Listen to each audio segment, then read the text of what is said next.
Well, we are here with Iowa Congressman Randy Feenstra for our annual chat at the Iowa State Fair. Congressman Feenstra, thank you so much for taking the time to stop by the Iowa Agribusiness Radio Network broadcast barn. It's a little better than the humble tent that we had last year, but great to be with you. And of course, a big thing that happened at the fair here recently was the Ways and Means Committee hearing. So if we could start off just talking about what you brought to the table there and just kind of the value of having that here at the Iowa State Fair. Well, Ryan, it's great to be with you, first of all. It's great to be with you at the State Fair. It's always a fun time. We were just talking about that, all the different things that we want to see and do. But yeah, this is the first time, I think, in Iowa history that we had a Ways and Means Committee hearing at the State Fair. And it was specifically on agriculture and taxes. And there's so many things that really touch agriculture and taxes. You have the death tax right now. I mean, you think about that if you give your land to your son or daughter, that you have to pay 42% tax on that. It's very significant. And right now that there's a sunset that right now $14 million is exempt.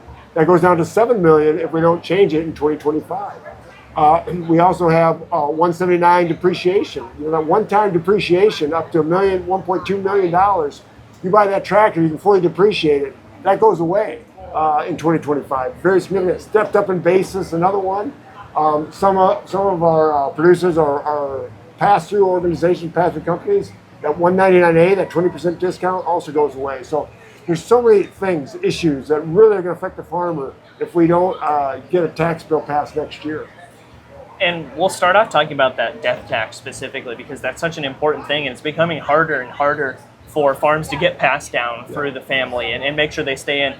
Just recently we had the Century and Heritage Farm Awards, and you're going to see a lot less of those if we can't see those farms stay in the same family. So having that, talked about and just the importance of that death tax to keep that away and allow it to where those farms can stay in. I mean, not only just I want to say like support-wise for keeping those farmers in, but just culturally, that's a big thing for farmers. Right. You think of Iowans, it passes down to the next generation. If we don't have that, corporations buy them or outside the state landowners buy the land. That's very concerning to me. I mean, we want to pass it down to the next generation. They know how to take care of that land.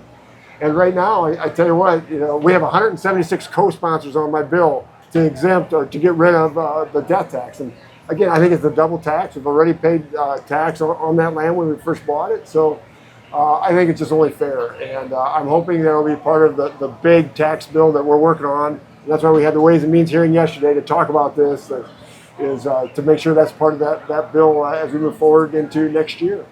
Well, and then speaking of other bills that we're focusing on right now, the Farm Bill, big thing. Obviously hoping to get that passed this year still, or in the near future to get that updated. You have a few acts on there as well, pieces of legislation that will hopefully be nice and impactful for the American farmers. So let's talk through some of those pieces of legislation. You got quite a few of them on there, Yes. So let's go through some of that. Well, there's so many of them. First of all, the first-time farmer, we want to make sure that we talk about land, passing down to the next generation. We also have operational costs. So there's a part in the Farm Bill that gives a 10% discount to that first-time farmer to buy insurance, crop insurance. There's a piece in there right now. You think about what our commodity markets, where our commodity markets are struggling right now, our export markets are struggling because of our commodity markets are so low.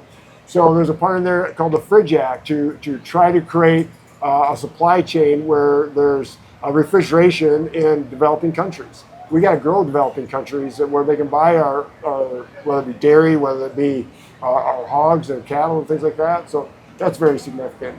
And there's so many other pieces. There's also conservation piece, making sure CRP, that there's ability for people to use CRP dollars, and then conservation. We want to make sure that there's voluntary conservation. And then finally, again, you go to the export markets, FMD and MAP programs. There's dollars there, doubling those dollars to make sure that we continue to grow the exports. So. And that's just, obviously we're hopeful on the Farm Bill to see some progress made. Lots of pieces of legislation on there to see, get put through. And, you've touched on this before as well, but your district being huge, specifically on cattle production as well. And I know you're a cattle guy on top of that. Seeing those bills go through as well, legislation specifically around the cattle industry has been interesting lately, to say the least. So that's another part of the farm bill. You know, we see a lot of push for food programs on there, but the grains and the livestock. And the need to be livestock, taken care I mean, of. livestock indemnity agreement. Yep. Right now, once a year, the livestock indemnity, if that cow dies, that price that's where it's at. And there's a part of this in the bill where we'll do it every quarter to make sure that we get an up-to-date price every quarter. Also, when you think of our livestock, you know, my greatest concern is something happening, African swine fever, foot and mouth, whatever. We have to be ready to not only trace it, but take care of it. Have the vaccines ready to go. So there's a lot of dollars in there, not only to prevent it from coming in, but also be ready for it when it does, and to identify that producer if they have to put down X amount of animals or whatever it is. So. And then, aside from the legislation side of things, obviously a great time to be here at the Iowa State Fair. You've been walking around for the past couple days, I believe, right? Just checking out with everybody. There's so much to be here. I mean, you know, you go to the pork producers, Iowa Corn Growers, Farm Bureau. You see that, you know, the cattle. I was just watching the cattle show earlier. I have a friend, a little 10-year-old kid that shows a cow each year. I want to see him, and it's so Colton Gerfune is his name, and I love to see him show. He got second place this year, so I'm so impressed. Congressman, one last thing, and you can plead the fifth if you need to, but on the top of your list for Iowa State Fair foods, what do you have to get every year? Without a doubt, all right, without a doubt, pork on a stick. Yep. I gotta have pork on a stick. That is my favorite food. I gotta have.